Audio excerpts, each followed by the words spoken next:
Hi guys, ngayong araw nga ay magluluto ako ng ginataang mackerel. Bali, Hokkaido siya guys. Ayan siya. Luluto ko siya sa gata dito sa Kokomama. Meron akong siling haba, sibuyas, luya, pampalis ng lansa, bawang. At saka lalagyan natin siya ng kangkong para naman may gulay siya. So guys, umpisahan ko na, sindihan ko na itong kalan.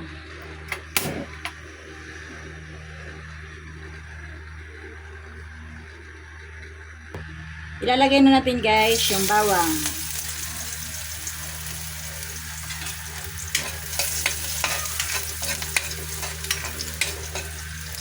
Isunod na natin ang luya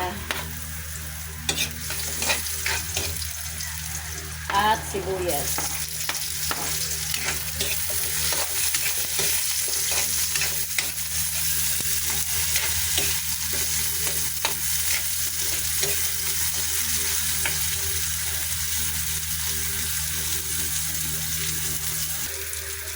Ilalagay na natin guys yung sabaw ng mackerel.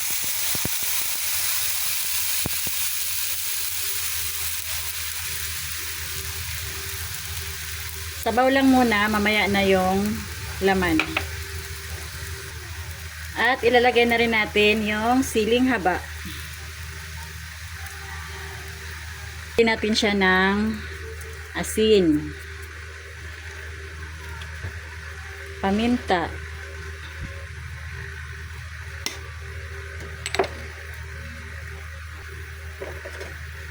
haluin muna natin siya guys.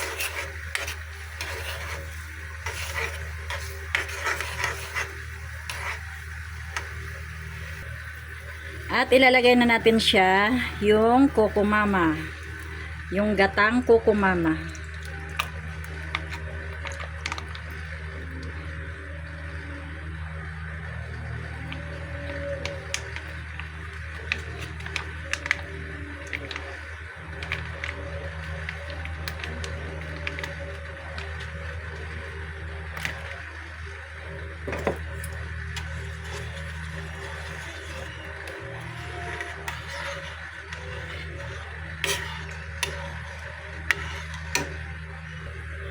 Guys, lalagyan ko rin siya ng siling red. Ilalagay ko na guys yung laman ng mackerel.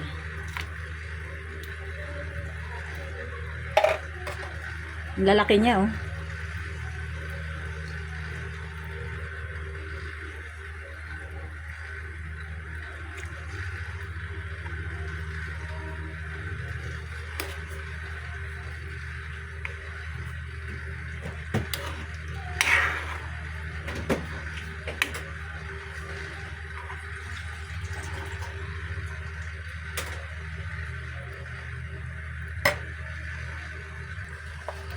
At syempre, ang pinakalast, ilalagay na natin ang kangkong.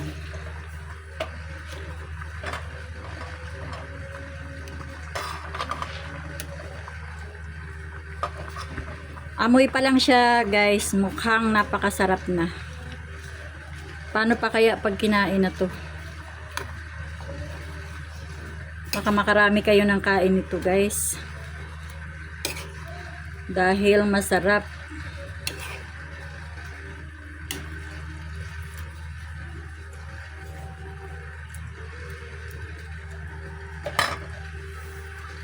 Tatakpan lang natin siya ng mga 3 minutes para maluto yung gulay.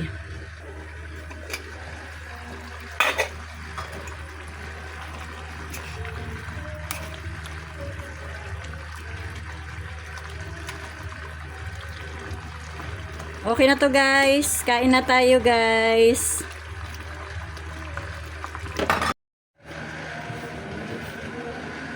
Kain na tayo guys. Titikman muna natin yung ating luto. Bago yun guys, magtitimpla muna ako ng aking iinumin.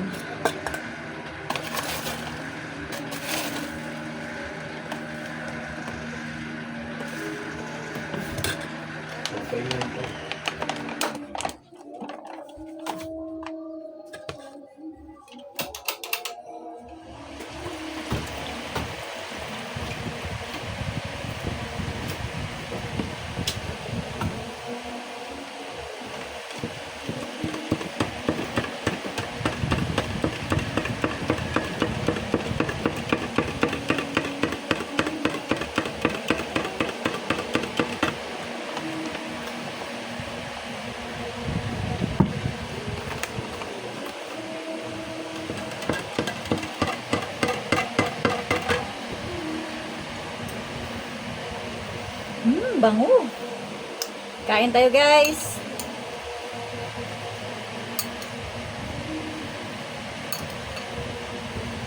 Parehas lang naman ang ano niya, o yung gata. Yung nabibiling gata at saka yung sa pouch kanina. So, parehas lang ang result. Hindi ka pa mag-aantay ng matagal sa palengke.